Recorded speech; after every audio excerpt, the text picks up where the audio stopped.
तो दोस्तों हमें क्वेश्चन दिया हुआ है किसी आयत की लंबाई में 20% की वृद्धि कर देने से उसकी चौड़ाई में कितने प्रतिशत की कमी की जाए ताकि क्षेत्रफल समान रहे। तो दोस्तों यहाँ पर आयत देखकर आप घबराना मत। हम पिछले कुछ क्वेश्चन सोल्व कर चुके हैं जिसमें आम का मूल्य वगैरह वगैरह हमें दिया हुआ था और हमें बताना था कि खर्च के खपत कितनी कम करें या बढ़ाएं ताकि खर्च पूर्ववत रहे। तो उस टाइप से क्वेश्चन सोल्व होगा। सिर्फ यहाँ पर आयत दे दिया हुआ है, कॉन्सेप्ट वही लगेगा।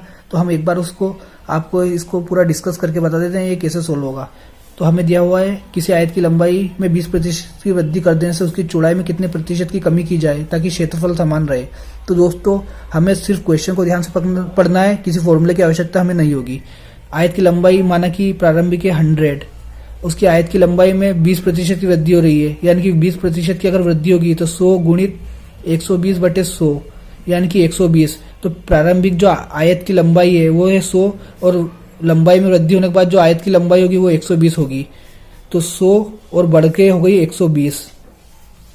अब हमें दिया हुआ है कि उसकी चौड़ाई में कितने प्रतिशत की कमी की जाए ताकि क्षेत्रफल समान रहे।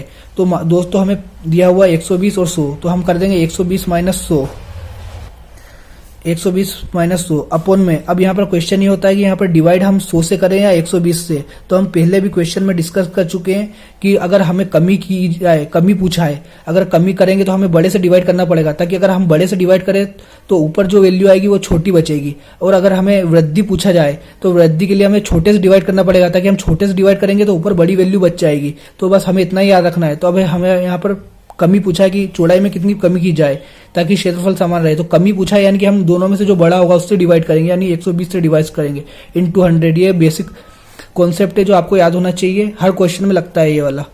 120 माइनस 100 तो ये हो जाएगा 20/120 गुणित 100, 0 से 0 2 छंग 12, तो ये हो जाएगा 100/6, तो 50/3। और जब इसको और सोल्व करेंगे तो हम इसको कैसे लिख सकते हैं, इसको हम लिख सकते हैं 16 सही 2/3%।